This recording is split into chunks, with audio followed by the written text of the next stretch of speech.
Price lord. ಶುಭ ಮುಂಚಾನೆ. ಕರ್ತನಾದ ಯೇಸು ಕ್ರಿಸ್ತನ ನಾಮದಲ್ಲಿ ನಮ್ಮೆಲ್ಲ ಸಹೋದರ ಸಹೋದರಿಯರನ್ನ ವಂದಿಸ್ತೇವೆ. ನೀವಿನ್ನು ನಮ್ಮ ಚಾನಲ್ ಅನ್ನು ಮೊದಲನೇ ಬಾರಿ ವೀಕ್ಷಿಸುತ್ತಿರುವುದಾದರೆ ದಯವಿಟ್ಟು ಸಬ್ಸ್ಕ್ರೈಬ್ ಮಾಡ್ಕೊಳ್ಳಿ, ಲೈಕ್ ಮಾಡಿ, ಶೇರ್ ಮಾಡಿ ಹಾಗೂ ನಿಮ್ಮ ಪ್ರಾರ್ಥನಾ ಮನವಿಗಳನ್ನು ನಮಗೆ ಕಮೆಂಟ್ ಮೂಲಕವಾಗಿ ತಿಳಿಸಬಹುದಾಗಿದೆ. ಕರ್ತನ ಅತಿ ಪರಿಶುದ್ಧವಾದ ನಾಮಕ್ಕೆ ಮಹಿಮೆ ಉಂಟಾಗಲಿ. ಈ ಮೂಲಕ ನನ್ನ ಮಾತುಗಳನ್ನು ವೀಕ್ಷಿಸುತ್ತಿರುವಂಥ ನಿಮ್ಮೆಲ್ಲರಿಗೂ ಪ್ರಭುವಾದ ಯೇಸು ಕ್ರಿಸ್ತನ ನಾಮದಲ್ಲಿ ನನ್ನ ವಂದನೆಗಳನ್ನು ತಿಳಿಸೋನಾಗಿದ್ದೇನೆ. ಈ ರೀತಿಯಾಗಿ ಈ ಒಂದು ದಿನವನ್ನು ಕೂಡ ದೇವರು ನಮಗೆ ಕಾಣುವ ಹಾಗೆ ಕೊಟ್ಟ ಕೃಪೆಗಾಗಿ ಸ್ತೋತ್ರ. ಈ ಒಂದು ದಿನದಲ್ಲಿ ದೇವರನ್ನು ಸ್ತುತಿಸಿ ದೇವರನ್ನು ಮಹಿಮೆ ಪಡಿಸುವ ಹಾಗೆ ದೇವರು ನಮಗೆ ಕೃಪೆಯನ್ನು ತೋರಿಸಿ ಈ ಒಂದು ದಿನದಲ್ಲಿ ಬೇಕಾದ ಎಲ್ಲ ವ್ಯವಸ್ಥೆಗಳನ್ನು ದೇವರು ತನ್ನ ಸಹಾಯದ ಮೂಲಕ ಮಾಡಿಕೊಡಲೆಂಬುದಾಗಿ ಮುಂದಿರುವ ಸಮಯ ನಾವು ಪ್ರಾರ್ಥನೆಯೊಂದಿಗೆ ಮುಂದೆ ಹೋಗೋಣ. ಈ ಮುಂದಿರುವ ಸಮಯ ದೇವರು ನಮ್ಮೊಂದಿಗೆ ಪ್ರತಿದಿನ ಮಾತಾಡಿದ ಹಾಗೆ ಈ ದಿನವೂ ಕೂಡ ತನ್ನ ವಾಕ್ಯದ ಮೂಲಕ ಮಾತಾಡಲಿಕ್ಕಿದ್ದಾನೆ. ಆ ಮಾತುಗಳನ್ನು ಕೇಳಿದ ನಾವುಗಳು ವಾಕ್ಯಗಳನ್ನು ಅದನ್ನು ಬಿಟ್ಟು ಬಿಡದೆ, ಕೇಳಿದ ವಾಕ್ಯಗಳನ್ನು ಮರೆತು ಬಿಡದೆ ಅನ್ನೋದನ್ನು ಅನುಸರಿಸಿ ಹಾಗೆ ಆ ವಾಕ್ಯ ಹೇಳಿರೋ ಪ್ರಕಾರವಾಗಿ ಜೀವಿಸಲಿಕ್ಕೆ ದೇವರು ನಮಗೆ ಕೃಪೆ ಕೊಡಲಿ. ಪ್ರಾರ್ಥನೆ ಮಾಡಿ ಮುಂದಿನ ವಾಕ್ಯ ಸಂದೇಶದ ಭಾಗವನ್ನು ನಾವು ಪ್ರಾರಂಭ ಮಾಡಿಕೊಳ್ಳೋಣ. ಪ್ರೀತಿ ಸ್ವರೂಪನಾದ ತಂದೆಯೇ, ಒಳ್ಳೆ ಸಮಯಕ್ಕೆ ನಮಗೆ ಮಹಿಮೆಯನ್ನು ಸಲ್ಲಿಸ್ತೇವೆ. ಮುಂದಿರುವ ಸಮಯ ನಮ್ಮೊಂದಿಗೆ ಮಾತನಾಡಿರಿ, ನಿನ್ನ ವಾಕ್ಯದ ಮೂಲಕ ನಮ್ಮನ್ನು ಎಚ್ಚರಿಸಿರಿ, ನಮ್ಮನ್ನು ಬಲಪಡಿಸಿರಿ. ಪ್ರತಿನಿತ್ಯ ನಮ್ಮೊಂದಿಗೆ ಮಾತನಾಡಿದಾಗಿ ಈ ದಿನವೂ ಕೂಡ ನಿನ್ನ ವಾಕ್ಯದ ರಹಸ್ಯಗಳನ್ನು, ಆ ಬಲವನ್ನು ನಾವು ಅರಿತುಕೊಂಡು ಜೀವಿಸಲಿಕ್ಕೆ, ನಿನ್ನ ವಾಕ್ಯದ ಆ ಮಹಿಮೆಯನ್ನು, ಘನತೆಯನ್ನು ತಿಳಿದುಕೊಂಡು ನಾವು ಜೀವಿಸಲಿಕ್ಕೆ ಬೇಕಾದ ಕೃಪೆಯನ್ನು ನಮಗೆ ಅನುಗ್ರಹಿಸಿರಿ. ಮುಂದಿನ ಸಮಯ ನೀವು ಮಾತಾಡುವ ಮಾತುಗಳನ್ನು ನೆನಪಿನಲ್ಲಿಟ್ಟುಕೊಂಡು ಅದೇ ಪ್ರಕಾರ ನಡೀಲಿಕ್ಕೆ ಬೇಕಾದ ಕೃಪೆಯನ್ನು ದೇವರೇ ನಮಗೆ ದಯಪಾಲಿಸಿರಿ ಎಂಬುದಾಗಿ ನಿನ್ನ ಕರಗಳಲ್ಲಿ ಒಪ್ಪಿಸ್ತೇನೆ. ಎಲ್ಲ ಘನತೆ ಮಹಿಮೆ ನಿನಗೆ, ಯೇಸುವಿನ ಧನ್ಯನಾಮದಲ್ಲಿ ಸ್ವರ್ಗೀಯ ತಂದೆಯೇ, ಆಮೇನ್. ಈ ದಿನದ ವಾಕ್ಯ ಸಂದೇಶದ ವಿಷಯ ಏನಾಗಿದೆ ಎಂಬುದಾಗಿ ನಾವು ನೋಡೋದಾದ್ರೆ, ಯವನಸ್ಥರು ಅನುಸರಿಸಬೇಕಾದ ಕೆಲವೊಂದು ದೇವರ ವಾಕ್ಯಗಳನ್ನು ಈ ದಿನ ನಾವು ಧ್ಯಾನ ಮಾಡಿಕೊಳ್ಳೋಣ. ಈ ದಿನಗಳಲ್ಲಿ ಯವನಸ್ಥರು ತಮಗೆ ಇಷ್ಟ ಬಂದ ಮಾರ್ಗದಲ್ಲಿ ನಡೀತಾ ಇದ್ದಾರೆ, ಇಷ್ಟ ಬಂದ ಹಾದಿಯನ್ನು ಆರಿಸಿಕೊಳ್ತಾ ಇದ್ದಾರೆ. ಯವನಸ್ಥರು ಅನೇಕ ವಿಧದಲ್ಲಿ ತಪ್ಪಿ ಹೋಗೋದನ್ನು ನಾವು ನೋಡ್ತೇವೆ. ಅದರಿಂದ ಯವನಸ್ಥರಿಗೆ ಕೆಲವೊಂದು ನಿಯಮಗಳನ್ನ ದೇವರು ತನ್ನ ವಾಕ್ಯದಲ್ಲಿ ಬರೆದಿಟ್ಟಿದ್ದಾನೆ. ಹೇಗೆ ಜೀವಿಸಬೇಕು, ಹೇಗೆ ನಡೆದುಕೊಳ್ಳಬೇಕು, ಹೇಗೆ ಮಾತಾಡಬೇಕು ಎಂಬುದಾಗಿರುವ ವಿಷಯದ ಕುರಿತು ಯವನಸ್ಥರಿಗೆ ಬರೆಯಲ್ಪಟ್ಟ ಕೆಲವೊಂದು ದೇವರ ವಾಕ್ಯಗಳನ್ನ ಈ ದಿನ ನಾವು ಧ್ಯಾನ ಮಾಡಿಕೊಳ್ಳೋಣ. ಯವನಸ್ಥರಿಗಾಗಿ ದೇವರು ಬರೆದಿರುವಂತ ಕೆಲವೊಂದು ವಾಕ್ಯಗಳನ್ನ, ಯವನಸ್ಥರು ಎಂಬುದಾಗಿ ಮೆನ್ಷನ್ ಮಾಡಿ ಬರೆದಿದಂತ ವಾಕ್ಯಗಳನ್ನ ನಾವು ಓದಿಕೊಳ್ಳೋಣ. ಮುಖ್ಯವಾಗಿ ಯೌವನ ಕಾಲದಲ್ಲಿ ಆಗಿರುವಂತ ನೀವು ಯಾರಾದ್ರೂ ಈ ಮಾತುಗಳನ್ನು ವೀಕ್ಷಿಸುತ್ತಿರೋದಾದ್ರೆ ವಾಕ್ಯಗಳನ್ನ ಕೇಳುವಾಗಲೇ ನಿಮ್ಮ ಮನಸ್ಸನ್ನ ದೇವರಿಗೆ ಬಿಟ್ಟು ಕೊಡಿರಿ. ತನ್ನ ಕಾರ್ಯವನ್ನ ನಿಮ್ಮ ಜೀವಿತದಲ್ಲಿ ಮಾಡಲಿ. ನಿಮ್ಮನ್ನ ವಾಕ್ಯಕ್ಕೆ ಸಮರ್ಪಿಸಿ ಕೊಡಿರಿ. ಆತನು ಅತ್ಯುನ್ನತವಾಗಿ ನಿಮ್ಮನ್ನ ಯೌವನ ಕಾಲದ ಜೀವಿತದಲ್ಲಿ ಉಪಯೋಗಿಸಿಕೊಂಡು ಅನೇಕರಿಗೆ ಆಶೀರ್ವಾದವಾಗಿ ಮಾರ್ಪಡಿಸಲಿಕ್ಕೆ ಆತನು ಬಯಸೋನಾಗಿದ್ದಾನೆ. ಅದರಿಂದ ಶ್ರದ್ಧೆಯಿಂದ ಈ ವಾಕ್ಯಗಳನ್ನ ಕೇಳಿ ನಿಮ್ಮ ಯೌವನ ಕಾಲದ ಜೀವಿತದಲ್ಲಿ ಹೇಗೆ ನೀವು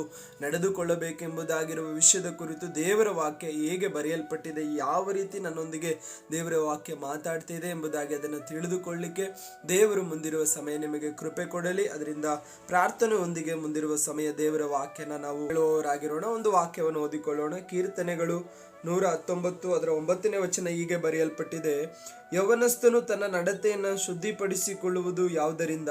ನಿನ್ನ ವಾಕ್ಯವನ್ನು ಗಮನಿಸಿ ನಡೆಯುವುದರಿಂದಲೇ. ಒಂದನೇದಾಗಿ ಯೌವನಸ್ಥನ ತನ್ನ ನಡತೆ ಶುದ್ಧಿಪಡಿಸಿಕೊಳ್ಳಲು ಯಾವುದರಿಂದ ಅಂದ್ರೆ ದೇವರ ವಾಕ್ಯನ ಗಮನಿಸಿ ನಡೆಯುವುದರಿಂದಲೇ. ದೇವರ ವಾಕ್ಯ ಯೌವನ ಕಾಲದಲ್ಲಿ ನಾವು ಗಮನ ಇಟ್ಟು ಕೇಳಿ ಅದನ್ನು ಅದರ ಪ್ರಕಾರ ಧ್ಯಾನ ಮಾಡಿ ಅದನ್ನು ಅದೇ ಪ್ರಕಾರ ಸ್ವೀಕಾರ ಮಾಡಿ ನಡೆಯೋದಾದ್ರೆ ನಮ್ಮ ನಡತೆ, ಯೌವನ ಕಾಲದ ಈ ಜೀವಿತದ ನಡತೆ ಶುದ್ಧವಾಗಿರಲಿಕ್ಕೆ ಸಾಧ್ಯವಾಗ್ತದೆ. ದೇವರ ವಾಕ್ಯನ ಗಮನಿಸದೆ ಯಾರೆಲ್ಲ ಜೀವಿತದಲ್ಲಿ ಈ ಯೌವನ ಕಾಲ ಜೀವಿತವನ್ನು ಕಳೀತಾರೋ ಅವರೆಲ್ಲರ ಜೀವಿತದಲ್ಲಿ ಪಾಪಕ್ಕೆ ಸುಲಭವಾಗಿ ಬಿದ್ದು ಹೋಗ್ತಾರೆ. ಅದಕ್ಕೆ ಕೀರ್ತನೆಗಾರನ ಹೇಳ್ತಾ ಇದ್ದಾನೆ, ಯೌವನ ಕಾಲದ ಜೀವಿತದಲ್ಲಿ ನಾವು ಶುದ್ಧವಾಗಿ ಜೀವಿಸಬೇಕಾದ್ರೆ ದೇವರ ವಾಕ್ಯ ತುಂಬಾ ಇಂಪಾರ್ಟೆಂಟ್ ಆದದ್ದು. ದೇವರ ವಾಕ್ಯ ನಮಗೆ ತುಂಬಾ ಪ್ರಾಮುಖ್ಯವಾದದ್ದು. ಅದರಿಂದ ಯೌವನ ಕಾಲದಲ್ಲಿ ಹೆಚ್ಚು ನೆನಪಿನಲ್ಲಿ ನಾವು ದೇವರ ವಾಕ್ಯವನ್ನೇ ಇಟ್ಟುಕೊಳ್ಳಬೇಕು. ದೇವರ ವಾಕ್ಯನೇ ನಮ್ಮ ನೆನಪಿನಲ್ಲಿ ಯಾವಾಗಲೂ ಉಳಿಬೇಕು. ದೇವರ ವಾಕ್ಯ ಯಾವಾಗಲೂ ನಮ್ಮ ಹೃದಯದಲ್ಲಿ ಅಡಕವಾಗಿರಬೇಕು. ಏನೇ ಪರಿಸ್ಥಿತಿಗಳು ಬಂದರೂ ದೇವರ ವಾಕ್ಯ ನಮ್ಮ ನೆನಪಿನಲ್ಲಿ ಬರ್ತಾ ಇರಬೇಕು. ಯೌವನ ಕಾಲದಲ್ಲಿ ಆಗಿದ್ದಂಥ ಯೋಸೇಫನ ಚರಿತ್ರೆಯನ್ನು ನಾವು ಕಲಿಯೋದಾದ್ರೆ, ತನ್ನೆದುರಿಗೆ ಒಂದು ಪಾಪ ಬಂದಾಗ, ಪಾಪಕ್ಕೆ ಬೀಳಲಿಕ್ಕೆ ಆತನಿಗೆ ಅವಕಾಶ ಸಿಕ್ಕಿದಾಗ ಪಾಪವನ್ನು ಜಯಿಸಿದನು.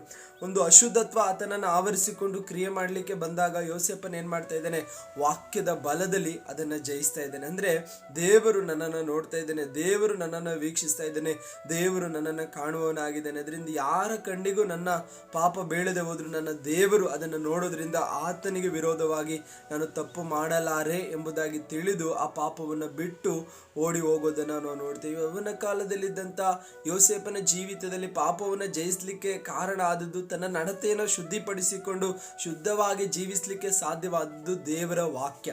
ದೇವರ ವಾಕ್ಯನ ತನ್ನ ನೆನಪಿನಲ್ಲಿ ಆತನು ಇಟ್ಟುಕೊಂಡಿದ್ದರಿಂದಲೇ ದೇವರಿಗೆ ವಿರೋಧವಾಗಿ ಪಾಪ ಮಾಡಲಿಕ್ಕೆ ಯೌವನ ಕಾಲದಲ್ಲಿ ಆತನು ಎಂದಿಗೂ ಮನಸ್ಸು ಮಾಡಿಲ್ಲ, ಅದನ್ನು ಜಯಿಸಿ ಮುಂದೆ ಹೋದನು. ಅದರಿಂದ ಈ ಮಾತುಗಳನ್ನು ಕೇಳುವ ನನ್ನ ಪ್ರೀತಿಯ ಯವನಸ್ಥರಲ್ಲಿ ಹೇಳುವುದೇನೆಂದರೆ, ದೇವರ ವಾಕ್ಯಕ್ಕೆ ತುಂಬ ಪ್ರಾಧಾನ್ಯತೆ ಕೊಡಿರಿ, ದೇವರ ವಾಕ್ಯನ ಹೆಚ್ಚಾಗಿ ಓದಿರಿ, ದೇವರ ವಾಕ್ಯನ ಹೆಚ್ಚಾಗಿ ಧ್ಯಾನಿಸಿರಿ, ಹೆಚ್ಚಾಗಿ ಲಾಲಿಸಿರಿ, ದೇವರ ವಾಕ್ಯದ ಕುರಿತು ಹೆಚ್ಚಾಗಿ ನೀವು ತಿಳಿದುಕೊಳ್ಳಿ. ನಿಮ್ಮ ನಡತೆ ಶುದ್ಧವಾಗಿರಬೇಕಂದ್ರೆ, ಈ ಯೌವನ ಕಾಲದಲ್ಲಿ ನಿಮ್ಮ ನಡತೆಯನ್ನು ನೀವು ಶುದ್ಧವಾಗಿ ಕಾಪಾಡಿಕೊಳ್ಳಬೇಕಾದ್ರೆ ನೀವು ದೇವರ ವಾಕ್ಯನ ಹೆಚ್ಚಾಗಿ ಗಮನಿಸುವುದರ ಮೂಲಕ ಮಾತ್ರವೇ ಆಗಿರ್ತದೆ. ನಿಮಗೆ ಸಿಕ್ಕುವ ಸಮಯ ಉಪಯೋಗಿಸಿಕೊಂಡು ದೇವರ ವಾಕ್ಯನ ಹೆಚ್ಚಾಗಿ ಓದಿ, ನಿಮಗೆ ಸಿಕ್ಕುವ ಸಮಯವನ್ನು ಉಪಯೋಗಿಸಿಕೊಂಡು ದೇವರ ವಾಕ್ಯದ ಬಗ್ಗೆ ಹೆಚ್ಚಾಗಿ ಕಲಿತು ಅದನ್ನು ಧ್ಯಾನ ಮಾಡಿ, ಯಾರ ಕುರಿತು, ಯಾವುದರ ಕುರಿತು, ನನ್ನ ಕುರಿತು ಏನು ದೇವರ ವಾಕ್ಯ ಹೇಳ್ತಾ ಇದೆ ಎಂಬುದನ್ನು ಆಳವಾಗಿ ತಿಳಿದುಕೊಂಡು ವಾಕ್ಯವನ್ನು ಗಮನಿಸಿ ವಾಕ್ಯವನ್ನು ಹೃದಯದಲ್ಲಿ ಇಟ್ಟುಕೊಂಡು ಈ ಯೌವನ ಕಾಲದ ಜೀವಿತದಲ್ಲಿ ನೀವು ನಡೆಯೋದಾದರೆ ನಿಮ್ಮ ನಡತೆ ಶುದ್ಧವಾಗಿರ್ತದೆ. ಅದಕ್ಕೆ ಹೇಳುವಂಥದ್ದು, ಯೌವನಸ್ಥನು ತನ್ನ ನಡತೆಯನ್ನು ಶುದ್ಧಿಪಡಿಸಿಕೊಳ್ಳುವುದು ಯಾವುದರಿಂದ? ಈ ವಾಕ್ಯಗಳನ್ನು ಕೈಗೊಂಡು ನಡೆಯುವುದರಿಂದಲೇ, ವಾಕ್ಯವನ್ನು ಗಮನಿಸಿ ನಡೆಯುವುದರಿಂದಲೇ. ಅಂದರೆ ದೇವರ ವಾಕ್ಯ ಪರಿಶುದ್ಧವಾದದ್ದು, ನಮ್ಮನ್ನು ಪರಿಶುದ್ಧಗೊಳಿಸುತ್ತದೆ. ದೇವರ ವಾಕ್ಯ ಚೈತನ್ಯ ಉಳ್ಳದು, ನಮ್ಮನ್ನು ಚೈತನ್ಯಪಡಿಸುತ್ತದೆ. ದೇವರ ವಾಕ್ಯ ಜೀವ ಉಳ್ಳದು, ನಮ್ಮೊಳಗಡೆ ಜೀವವನ್ನು ಉಂಟು ಮಾಡ್ತದೆ. ದೇವರ ವಾಕ್ಯ ಇಬ್ಬಾಯಿ ಕತ್ತಿಗೆ ಸಮವಾದದ್ದು, ಅದು ನಮ್ಮಲ್ಲಿ ಬೇಕಾದದ್ದನ್ನು ಇಟ್ಟು ಬೇಡದೇ ಇರುವಂಥದ್ದನ್ನು ಬೇರ್ಪಡಿಸುವಂಥದ್ದಾಗಿರ್ತದೆ. ದೇವರ ವಾಕ್ಯ ಲೋಪವಿಲ್ಲದು, ನಮ್ಮೊಳಗಡೆ ಏನಾದರೂ ಲೋಪವಿದ್ರೆ ಅದನ್ನು ತೆಗೆದುಹಾಕುವಂಥದ್ದಾಗಿರ್ತದೆ. ದೇವರ ವಾಕ್ಯ ಇಬ್ಬಾಯಿ ಕತ್ತಿಗೆ ಸಮವಾದದ್ದು ಎಂಬುದಾಗಿ ಇಬ್ರಿಯ ಬರಹಗಾರನು ಬರೆಯುವಾಗ ನಮ್ಮ ಒಳಗಡೆ ಅವಶ್ಯಕವಾಗಿ ಇಲ್ಲದೇ ಇರುವಂಥ ಎಲ್ಲ ವಿಷಯಗಳನ್ನು ಅದು ತೆಗೆದುಹಾಕಿ ನಮ್ಮನ್ನು ಶುದ್ಧಿ ಮಾಡುವಂಥದ್ದಾಗಿರ್ತದೆ. ಅದರಿಂದ ದೇವರ ವಾಕ್ಯಕ್ಕೆ ನೀವು ಗಮನವಿಟ್ಟು ನಡೆಯೋದಾದರೆ ನಿಮ್ಮ ಯೌವನ ಕಾಲದ ಜೀವಿತ ತುಂಬ ಶುದ್ಧವಾಗಿ ಜೀವಿಸಲಿಕ್ಕೆ ನಿಮಗೆ ಸಾಧ್ಯವಾಗ್ತದೆ. ಮುಂದೆ ಇನ್ನೊಂದು ವಾಕ್ಯವನ್ನು ನಾವು ಓದಿಕೊಳ್ಳೋಣ. ಪ್ರಸಂಗಿ ಅದರ 12:1 ಹೀಗೆ ಬರೆಯಲ್ಪಟ್ಟಿದೆ: ಕಷ್ಟದ ದಿನಗಳು ಸಂತೋಷವಿಲ್ಲವೆಂದು ನೀನು ಹೇಳುವ ವರ್ಷಗಳು ಸಮೀಪಿಸುವುದರೊಳಗಾಗಿ ಯೌವನದಲ್ಲಿಯೇ ನಿನ್ನ ಸೃಷ್ಟಿಕರ್ತನನ್ನು ಸ್ಮರಿಸು. ಇಲ್ಲಿ ಪ್ರಸಂಗಿ ಪುಸ್ತಕದಲ್ಲಿ ನಾವು ಓದಿದ ಹಾಗೆ ಸೃಷ್ಟಿಕರ್ತನನ್ನು ನಾವು ಯಾವಾಗ ಸ್ಮರಿಸಬೇಕಂದ್ರೆ ನಮ್ಮ ಯೌವನದಲ್ಲಿ, ನಿನ್ನ ಯೌವನದಲ್ಲಿಯೇ ಸೃಷ್ಟಿಕರ್ತನನ್ನು ಸ್ಮರಿಸು ಎಂಬುದಾಗಿ. ಅಂದರೆ ಕಷ್ಟದ ದಿನಗಳು ಸಂತೋಷವಿಲ್ಲವೆಂದು ನೀನು ಹೇಳುವ ವರ್ಷಗಳು ಸಮೀಪಿಸುವುದರೊಳಗಾಗಿ, ಆ ಕಷ್ಟದ ದಿನಗಳು ಏನಾಗ್ತಾ ಇದೆ, ಸಂತೋಷವಿಲ್ಲವೆಂದು ನೀನು ಹೇಳುವ ವರ್ಷಗಳು ಸಮೀಪಿಸುವುದರೊಳಗಾಗಿ ಎಂಬುದಾಗಿ ವಾಕ್ಯ ಹೇಳುವುದು ಯಾವುದರ ಹಿಂದೆ ಅಂದರೆ, ನಮ್ಮ ಯೌವನ ಕಾಲ ಕಳೀತಾ ಬರುವಾಗಲೇ ನಮ್ಮ ಜೀವನ ಏನಾಗ್ತದೆ, ಮುಗಿತಾ ಬರ್ತದೆ. ಯೌವನ ಕಾಲ ಕಳೆದ ನಂತರವಾಗಿ ನಮ್ಮ ಜೀವಿತದಲ್ಲಿ ನಾವು ಏನು ಮಾಡ್ಲಿಕ್ಕಾಗಲ್ಲ, ಬಲ ಇಲ್ಲದವರಾಗಿ ಮಾರ್ಪಡ್ತೇವೆ. ಅದರಿಂದಲೇ ಯೌವನ ಕಾಲದಲ್ಲಿಯೇ ನಮ್ಮ ಸೃಷ್ಟಿಕರ್ತನನ್ನು ನಾವು ಸ್ಮರಿಸಬೇಕು. ಈಗ ನೀವೊಂದು ಯೌವನಸ್ಥರಾಗಿದ್ದೀರ, ನಿಮಗೆ ಏನು ಬೇಕಾದರೂ ಮಾಡಲಿಕ್ಕೆ ಸಾಧ್ಯ. ಈ ಯೌವನ ಜೀವಿತವನ್ನ ಇನ್ನಿತರ ಯಾವುದೋ ಪ್ರಯೋಜನ ಇಲ್ಲ ಕಾರ್ಯಗಳಿಗೆ ನಾವು ಕಳೆಯೋದನ್ನು ಬಿಟ್ಟು, ಪ್ರಯೋಜನವಿಲ್ಲದ ಕಾರ್ಯಗಳಿಗೆ ನಮ್ಮ ಸಮಯವನ್ನು ಕೊಡೋದನ್ನು ಬಿಟ್ಟು ಯೌವನ ಕಾಲದಲ್ಲಿ ನಮ್ಮ ಸೃಷ್ಟಿಕರ್ತನನ್ನು ನಾವು ಸ್ಮರಿಸಬೇಕು. ಅಂದರೆ ಆತನನ್ನು ಸ್ತುತಿಸಬೇಕು, ಆತನನ್ನು ಮಹಿಮೆ ಪಡಿಸಬೇಕು, ಆತನಿಗೆ ಘನತೆಯನ್ನು ಸಲ್ಲಿಸಬೇಕು. ಈ ಯೌವನ ಕಾಲದ ಸಂಪೂರ್ಣತೆಯನ್ನು ಆತನಿಗೆ ನಾವು ಒಪ್ಪಿಸಿಕೊಡ್ಬೇಕು. ಈ ಯೌವನ ಕಾಲ ಅನ್ನುವಂಥದ್ದು ತುಂಬ ಅಮೂಲ್ಯವಾದ ಜೀವಿತ ರೀ. ಈ ಯೌವನ ಕಾಲದ ಅಮೂಲ್ಯವಾದ ಜೀವಿತವನ್ನ ನಾವು ಯಾವುದೋ ಒಂದು ನಾಶಪಡಿಸುವಂಥ ವಸ್ತುಗಳಿಗೆ ಒಪ್ಪಿಸಿಕೊಡದೆ, ಇನ್ನಿತರ ಚಟಗಳನ್ನು ಕಲಿತುಕೊಂಡು ಅದಕ್ಕೆ ಗುಲಾಮರಾಗಿ ಮಾರ್ಪಟ್ಟು ಯೌವನ ಕಾಲವನ್ನು ಬರೀ ಸಂತೋಷವಿಲ್ಲದೆ ಕಳೆಯದೆ ಸೃಷ್ಟಿಕರ್ತನೊಂದಿಗೆ, ನಮ್ಮನ್ನು ಸೃಷ್ಟಿ ಮಾಡಿದಂಥ ಸೃಷ್ಟಿ ದೇವರೊಂದಿಗೆ ನಮ್ಮ ಸಮಯವನ್ನು ಕಳೆದು ಆತನಿಗೆ ನಮ್ಮ ಜೀವಿತವನ್ನು ಒಪ್ಪಿಸಿ, ನಮ್ಮ ಯೌವನ ಕಾಲದ ಜೀವಿತವನ್ನು ಪರಿಪೂರ್ಣವಾಗಿ ಆತನ ಕರೆಯಲ್ಲಿ ಒಪ್ಪಿಸಿಕೊಡೋದಾದರೆ ಆತನು ಆಶೀರ್ವದಿಸಲ್ಪಟ್ಟ ರೀತಿಯಲ್ಲಿ ನಮ್ಮ ಯೌವನ ಜೀವಿತವನ್ನು ನಡೆಸಿಕೊಡುವವರಾಗಿರ್ತಾನೆ. ಅದರಿಂದನೇ ಯೌವನದಲ್ಲಿಯೇ ನಿನ್ನ ಸೃಷ್ಟಿಕರ್ತನನ್ನು ಸ್ಮರಿಸು. ಕೇಳುವ ಸಹೋದರನ ಸಹೋದರಿಯೇ, ನಿನ್ನ ಯೌವನ ಕಾಲದ ಜೀವಿತದಲ್ಲಿ ನೀನು ಸೃಷ್ಟಿಕರ್ತನನ್ನು ಸ್ಮರಿಸ್ತಾ ಇದೆಯಾ? ಯೌವನ ಕಾಲದಲ್ಲಿ ನಿನ್ನ ಸೃಷ್ಟಿಕರ್ತನನ್ನು ನೆನೆಸಿಕೊಳ್ತಾ ಇದೆಯಾ? ಯೌವನ ಕಾಲದಲ್ಲಿ ನಿನ್ನ ಸೃಷ್ಟಿಕರ್ತನಿಗೆ ಸಲ್ಲಿಸಬೇಕಾದ ಮಹಿಮೆಯನ್ನು ಸಲ್ಲಿಸ್ತಾ ಇದೆಯಾ? ಅಥವಾ ಇನ್ನಿತರ ವಿಷಯಗಳಲ್ಲಿ ನಿನ್ನ ಯೌವನ ಕಾಲ ಜೀವಿತವನ್ನು ಕಳೀತಾ ಇದೆಯಾ? ಪ್ರೀತಿ, ಪ್ರೇಮ, ಅನೇಕ ಚಟಗಳು, ಅನೇಕ ವಿಧವಾದ ಲೋಕಪರವಾದ ವಿಷಯಗಳಿಗೆ ನಿನ್ನ ಸಮಯವನ್ನು ಕೊಡ್ತಾ ಇದೀವ? ಅಥವಾ ನಿನ್ನನ್ನು ಸೃಷ್ಟಿ ಮಾಡಿದ ದೇವರು, ನಿನಗೊಂದು ರೂಪನೆ ಕೊಟ್ಟಂತ ದೇವರು ಈ ಯೌವನ ಕಾಲದಲ್ಲಿ ನಿನ್ನನ್ನು ಬಯಸ್ತಾ ಇದ್ದಾನೆ. ಯೌವನ ಕಾಲದಲ್ಲಿ ತನ್ನನ್ನು ಸ್ತುತಿಸಬೇಕು, ತನ್ನನ್ನು ಮಹಿಮೆ ಪಡಿಸಬೇಕು, ತನ್ನೊಂದಿಗೆ ನಡೆಯಬೇಕು, ತನ್ನೊಂದಿಗೆ ಸಮಯವನ್ನು ಕಳಿಬೇಕೆಂಬುದಾಗಿ ಬಯಸ್ತಾ ಇದ್ದಾನೆ. ಇದರಿಂದ ನನ್ನ ಪ್ರಿಯ ಯೌವನಸ್ಥರಾದಂಥ ಸಹೋದರ ಸಹೋದರಿಯರೇ, ನಿಮ್ಮ ಯೌವನ ಕಾಲ ಜೀವಿತವನ್ನು ಸೃಷ್ಟಿಕರ್ತನಿಗೆ ಒಪ್ಪಿಸಿಕೊಡಿ. ಸೃಷ್ಟಿಕರ್ತನಿಗೆ ಆ ನಿಮ್ಮ ಯೌವನ ಕಾಲ ಜೀವಿತವನ್ನು ನೀವು ಕೊಡೋದಾದ್ರೆ ಅದು ಆಶೀರ್ವದಿಸಲ್ಪಟ್ಟ ರೀತಿಯಲ್ಲಿ ನಿಮ್ಮ ಯೌವನ ಕಾಲ ಜೀವಿತವನ್ನ ಆತನು ನಡೆಸಿಕೊಡುವನಾಗಿರ್ತಾನೆ. ಮತ್ತೊಂದು ವಾಕ್ಯವನ್ನ ನಾವು ಮುಂದುವರಿಸಿ ಓದಿಕೊಳ್ಳೋಣ. 2 ತಿಮೋತಿ ಅದರ 2ನೇ ಅಧ್ಯಾಯ 22ನೇ ವಚನ ಹೀಗೆ ಬರೆಯಲ್ಪಟ್ಟಿದೆ: ನೀನು ಯೌವನದ ಇಚ್ಛೆಗಳಿಗೆ ದೂರವಾಗಿರು, ನೀತಿ, ವಿಶ್ವಾಸ, ಪ್ರೀತಿ ಮತ್ತು ಸಮಾಧಾನವನ್ನ ಸಂಪಾದಿಸುವುದಕ್ಕೆ ಶುದ್ಧ ಹೃದಯವುಳ್ಳವರಾಗಿ ಕರ್ತನನ್ನ ಬೇಡಿಕೊಳ್ಳುವವರ ಸಂಗಡ ಪ್ರಯಾಸಪಡು ಎಂಬುದಾಗಿ ಯೌವನ ಕಾಲದಲ್ಲಿರುವ ನಮಗೆ ದೇವರ ವಾಕ್ಯ ತಿಳಿಯಪಡಿಸುವಂಥದ್ದಾಗಿದೆ. ಯೌವನದ ಇಚ್ಛೆಗಳಿಗೆ ನಾವು ದೂರವಾಗಿರಬೇಕು. ಅನೇಕ ಇಚ್ಛೆಗಳು ಈ ಯೌವನ ಕಾಲದಲ್ಲಿ ಮನುಷ್ಯರಾದವರಿಗೆ ಬರ್ತದೆ. ಈ ಯೌವನದ ಇಚ್ಛೆಗಳಿಗೆ ನಾವು ದೂರವಿಲ್ಲದೆ ಹೋದ್ರೆ, ಯೌವನದ ಇಚ್ಛೆಗಳಿಗೆ ನಾವು ಒಳಪಡೋದಾದ್ರೆ ದೇವರು ನಮಗೆ ಕೊಟ್ಟ ಕೃಪೆಯನ್ನ ನಾವು ನಷ್ಟಪಡಿಸಿಕೊಳ್ತೇವೆ. ಅದರಿಂದಲೇ ಅಪೊಸ್ತಲನಾದ ಪೌಲನು ತನ್ನ ಆತ್ಮಿಕ ಮಗನಾದಂಥ ತಿಮೋತಿ ಯೌವನ ಕಾಲದಲ್ಲಿ ಇರುವುದರಿಂದ ಯೌವನ ಕಾಲದಲ್ಲಿರುವ ಅವನಿಗೆ ಹೇಳ್ತಾ ಇದ್ದಾನೆ, ನೀನು ಯೌವನದ ಇಚ್ಛೆಗಳಿಗೆ ದೂರವಾಗಿರು. ಅಂದ್ರೆ ಯೌವನಸ್ಥನನ್ನ ಅನೇಕ ಇಚ್ಛೆಗಳ ಮೂಲಕ ಬೆಳೆಸ್ಲಿಕ್ಕಾಗಿ ಸೈತಾನನು ಯಾವಾಗಲೂ ಪ್ರಯತ್ನಿಸ್ತಾ ಇರ್ತಾನೆ. ಸೈತಾನನು ಯಾವಾಗಲೂ ಗರ್ಜಿಸುವ ಸಿಂಹದೋಪಾದಿಯಲ್ಲಿ ಯೌವನಸ್ಥರನ್ನ ಬೀಳಿಸ್ಲಿಕ್ಕಾಗಿ ಅನೇಕ ಇಚ್ಛೆಗಳನ್ನ ತಂದೊಡ್ತಾನೆ. ಈ ದಿನಗಳಲ್ಲಿ ಯೌವನಸ್ಥರನ್ನ ಅನೇಕ ಇಚ್ಛೆಗಳಿಗೆ ಬೀಳಿಸೋದನ್ನ ನಾವು ನೋಡ್ತಾ ಇದ್ದೇವೆ. ಸುಲಭವಾಗಿ ಅನೇಕ ಇಚ್ಛೆಗಳಿಗೆ ಈಗಿನ ಯೌವನಸ್ಥರು ಬಿದ್ದು ಹೋಗ್ತಾ ಇದ್ದಾರೆ. ಯಾಕೆಂದ್ರೆ ತಮ್ಮ ಯೌವನ ಕಾಲದ ಜೀವಿತದಲ್ಲಿ ತಮಗೆ ಬರುವ ಇಚ್ಛೆಗಳನ್ನ ಜಯಿಸಲಿಕ್ಕಾಗದೆ ಅದಕ್ಕೆ ಗುಲಾಮರು, ದಾಸರು ಆಗಿ ಮಾರ್ಪಡ್ತಾ ಇರುವಂತದ ಸನ್ನಿವೇಶಗಳನ್ನ ನಾವು ನೋಡ್ತಾ ಇದ್ದೀವಿ. ಏನು ಆ ಗುಲಾಮ ದಾಸರಾಗಿ ಮಾರ್ಪಡೋದು ಅಂದ್ರೆ ಅನೇಕ ಇಚ್ಛೆಗಳು. ನೋಡಿ, ಅನೇಕರು ಮದ್ಯಪಾನಕ್ಕೆ ಗುಲಾಮರಾಗ್ತಾ ಇದ್ದಾರೆ, ಅನೇಕರು ಪ್ರೀತಿ, ಪ್ರೇಮ ಎಂಬುದಾಗಿರುವಂತ ವಿಷಯದಲ್ಲಿ ಅನೇಕರು ಅಶುದ್ಧತ್ವದ ಇಚ್ಛೆಗೆ ಬೀಳ್ತಾ ಇದ್ದಾರೆ. ಯೌವನ ಕಾಲದಲ್ಲಿ ಎಷ್ಟೋ ಜನ ವಿವಾಹಕ್ಕಿಂತ ಮುಂಚಿತವಾಗಿ ಶಾರೀರಿಕವಾಗಿ ಒಂದಾಗುವಂತ ಎಷ್ಟೋ ಕ್ರಿಯೆಗಳು ನಡೀತಾ ಇದೆ.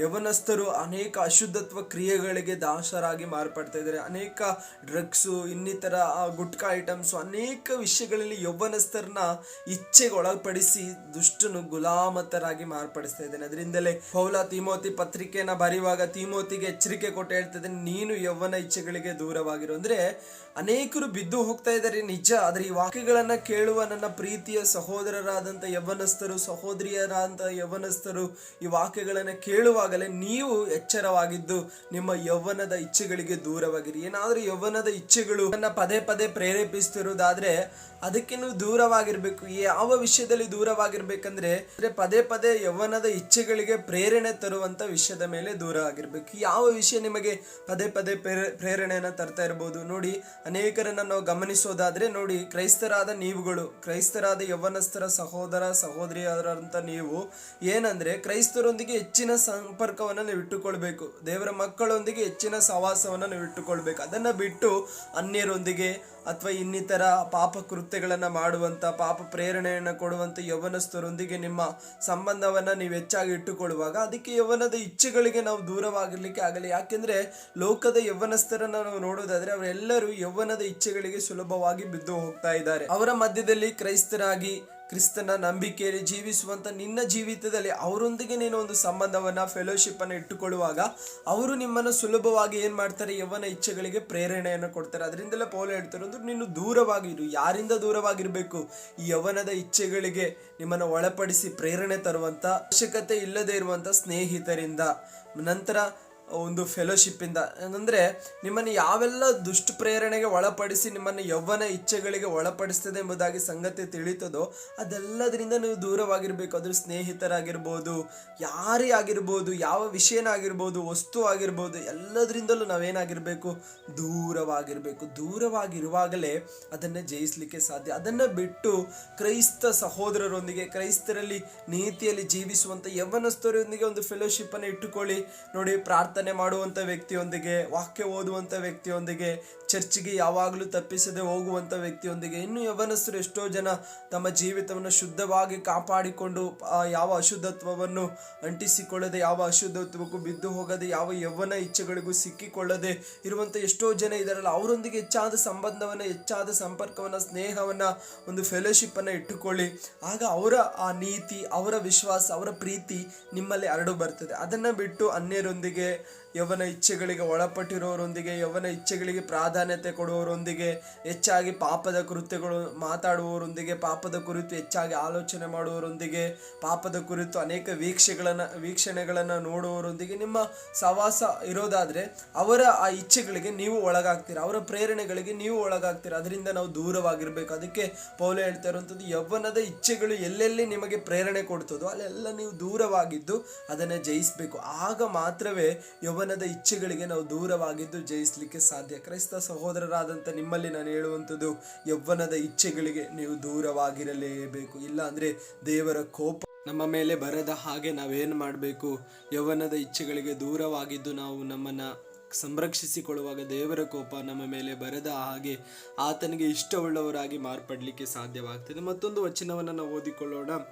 1 ತಿಮೋತಿಗೆ ಬರೆದ ಪತ್ರಿಕೆ 4ನೇ ಅಧ್ಯಾಯದ ಅದರ 12ನೇ ವಚನ ಹೀಗೆ ಬರೆಯಲ್ಪಟ್ಟಿದೆ: ಯೌವನಸ್ಥನೆಂದು ನಿನ್ನನ್ನು ಅಸಡ್ಡೆ ಮಾಡುವುದಕ್ಕೆ ಯಾರಿಗೂ ಅವಕಾಶ ಕೊಡದೆ ನಂಬುವವರಿಗೆ ನಡೆ, ನುಡಿ, ಪ್ರೀತಿ, ನಂಬಿಕೆ, ಶುದ್ಧತ್ವ ಇವುಗಳ ವಿಷಯದಲ್ಲಿ ನೀನೇ ಮಾದರಿಯಾಗಿರು. ಇಲ್ಲಿ ಪೌಲ ಹೇಳ್ತಾ ಇದ್ದಾನೆ, ಯೌವನಸ್ಥನೆಂದು ನಿನ್ನನ್ನು ಅಸಡ್ಡೆ ಮಾಡುವುದಕ್ಕೆ ಯಾರಿಗೂ ಅವಕಾಶ ಕೊಡಬೇಡ. ಒಂದನೇದಾಗಿ ಈ ಯೌವನ ಕಾಲದ ಜೀವಿತದಲ್ಲಿ ನಮ್ಮನ್ನ ನಿಂದಿಸ್ಲಿಕ್ಕೂ, ನಮ್ಮನ್ನು ಅವಮಾನ ಪಡಿಸ್ಲಿಕ್ಕೂ, ನಮ್ಮನ್ನು ಕೀಳಾಗಿ ಮಾತಾಡ್ಲಿಕ್ಕೂ ಅನೇಕರು ಬಯಸ್ತಾ ಇರುವಾಗ ನಾವು ಅವರಿಗೆ ಅವಕಾಶ ಕೊಡಬಾರ್ದು.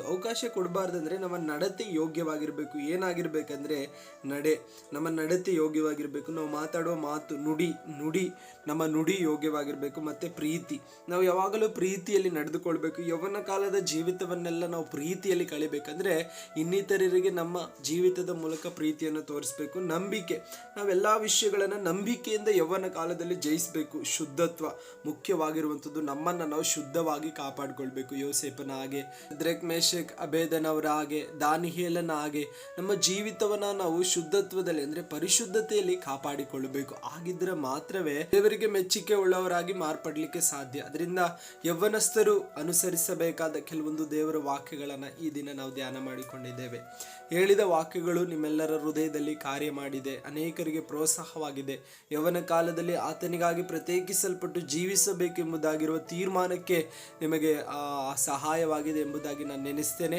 ಖಂಡಿತವಾಗ್ಲೂ ಈ ವಾಕ್ಯದ ಮೂಲಕ ದೇವರು ನಿಮ್ಮನ್ನು ಆಶೀರ್ವದಿಸಲಿ. ಮುಂದಿನ ದಿನಗಳಲ್ಲಿ ಯೌವನ ಕಾಲದ ಜೀವಿತವನ್ನು ಸಂಪೂರ್ಣವಾಗಿ ನಮ್ಮ ಕರ್ತನಿಗೆ ಒಪ್ಪಿಸಿಕೊಟ್ಟು ತುಂಬ ಜೋಪಾನವಾಗಿ ನಡೆಸಿಕೊಂಡು ಹೋಗಲಿಕ್ಕೆ ದೇವರು ಕೃಪೆ ಕೊಡಲಿ. ಪ್ರಾರ್ಥನೆ ಮಾಡೋಣ. ಕಣ್ಣುಗಳನ್ನು ಮುಚ್ಚೋಣ, ಪ್ರಾರ್ಥನೆ ಮಾಡೋಣ. ಪ್ರೀತಿ ಸ್ವರೂಪನ ತಂದೆ, ಒಳ್ಳೆ ಸಮಯಕ್ಕಾಗಿ ಸ್ತೋತ್ರ. ದೇವರ ಯೌವನ ಕಾಲದಲ್ಲಿ ನಾವು ಹೇಗೆ ಜೀವಿಸಬೇಕೆಂಬುದಾಗಿ ನೀನು ವಾಕ್ಯದಲ್ಲಿ ನಮಗೆ ತಿಳಿಯಪಡಿಸಿದ ವಾಕ್ಯಗಳನ್ನು ನಮ್ಮ ಹೃದಯದಲ್ಲಿ ಇಟ್ಟುಕೊಂಡು ಯೌವನ ಕಾಲದ ಜೀವಿತದಲ್ಲಿ ದೇವರೇ ನಿನ್ನನ್ನು ಸ್ಮರಿಸಲಿಕ್ಕೂ, ಯೌವನ ಕಾಲದ ಜೀವಿತದಲ್ಲಿ ನಿನ್ನ ವಾಕ್ಯಗಳನ್ನು ಗಮನಿಸಿ ನಡೀಲಿಕ್ಕೂ, ಈ ಯೌವನ ಕಾಲದ ಜೀವಿತದಲ್ಲಿ ದೇವರೇ ಯೌವನದ ಇಚ್ಛೆಗಳನ್ನು ದೇವರೇ ಜಯಿಸಿ ಮುಂದೆ ಹೋಗಿ ಅದಕ್ಕೆ ದೂರವಾಗಿ ನಿಲ್ಲಲಿಕ್ಕೂ, ನಂತರ ಯೌವನದ ಜೀವಿತದಲ್ಲಿ ಅನೇಕರು ನಮ್ಮನ್ನು ಅಸಡ್ಡೆ ಮಾಡಿ, ಅನೇಕರು ತಳ್ಳಿ ಬಿಟ್ಟು, ಅನೇಕರು ನಮ್ಮನ್ನು ಪರೀಕ್ಷೆಗೆ, ಅನೇಕರು ನಮ್ಮನ್ನು ಅವಮಾನಕ್ಕೆ ನಡೆಸುವಾಗ ಅದರ ಮಧ್ಯದಲ್ಲಿ ಕೂಡ ನಿಂತು ನಡೆ, ನುಡಿ, ಪ್ರೀತಿ, ನಂಬಿಕೆ, ಶುದ್ಧತ್ವದಲ್ಲಿ ನಾವು ಇನ್ನಿತರಿಗೆ ಮಾದರಿ ಉಳ್ಳವರಾಗಿ ಮಾರ್ಪಡಲಿಕ್ಕೆ ನಮಗೆ ಸಹಾಯ ಮಾಡಿರಿ. ನಿನ್ನ ವಾಕ್ಯಗಳು ನಮ್ಮನ್ನು ಎಚ್ಚರಿಸಿದೆ, ನಮ್ಮನ್ನು ಬಲಪಡಿಸಿದೆ, ನಮಗೆ ಪ್ರೋತ್ಸಾಹವಾಗಿದೆ ಎಂಬುದಾಗಿ ನಾವು ನಂಬ್ತೇವೆ. ಎಲ್ಲ ಘನತೆ ಮಹಿಮೆ ನಿನಗೆ, ಯೇಸುವಿನ ಧನ್ಯನಾಮದಲ್ಲಿ ಸ್ವರ್ಗೀಯ ತಂದೆಯೇ, ಆಮೇನ್. ಈ ವಾಕ್ಯದ ಮೂಲಕ ದೇವರು ನಿಮ್ಮನ್ನು ಆಶೀರ್ವದಿಸಲಿ. ಈ ವಾಕ್ಯಗಳು ನಿಮ್ಮನ್ನು ಸ್ಪರ್ಶಿಸಿರೋದಾದರೆ ಇನ್ನೂ ಅನೇಕ ಯೌವನಸ್ಥರು ಈ ವಾಕ್ಯಗಳನ್ನು ಕೇಳಿ ತಮ್ಮ ಜೀವಿತವನ್ನು ದೇವರಿಗೆ ಸಮರ್ಪಿಸಲಿಕ್ಕೂ, ಪರಿಶುದ್ಧವಾಗಿ ಕಾಪಾಡಿಕೊಳ್ಳಿಕ್ಕೂ, ದೇವರ ಮುಂದೆ ಎಚ್ಚರಿಕೆಯಿಂದ ಜೀವಿಸಲಿಕ್ಕೆ ದೇವರು ಕೃಪೆ ಕೊಡಲಿ. ಅನೇಕರಿಗೆ ಈ ವಾಕ್ಯಗಳನ್ನು ಕಳಿಸಿಕೊಡಿರಿ. ನಿಮ್ಮಿಂದ ಆಗುವಷ್ಟು ನೀವು ಕೇಳಿದವರು ಅನೇಕರಿಗೆ ಕಳಿಸಿಕೊಡುವುದಾದರೆ ಅವರು ಕೂಡ ದೇವರ ವಾಕ್ಯನ ಕೇಳಲಿಕ್ಕೆ ಸಾಧ್ಯವಾಗ್ತದೆ. ನಂತರ ಯಾವುದಾದ್ರೂ ಪ್ರಾರ್ಥನಾ ಮನವಿಗಳು ನಿಮಗಿರೋದಾದರೆ ಕೊಟ್ಟಿರುವ ನಂಬರಿಗೆ ನೀವು ಸಂಪರ್ಕ ಮಾಡ್ಬೋದು. ನಿಮಗೋಸ್ಕರ ನಾವು ಪ್ರಾರ್ಥನೆ ಮಾಡುವವರಾಗಿರ್ತೇವೆ. God bless you. ದೇವರು ನಿಮ್ಮೆಲ್ಲರನ್ನ ಆಶೀರ್ವದಿಸಲಿ. ಆಮೇನ್.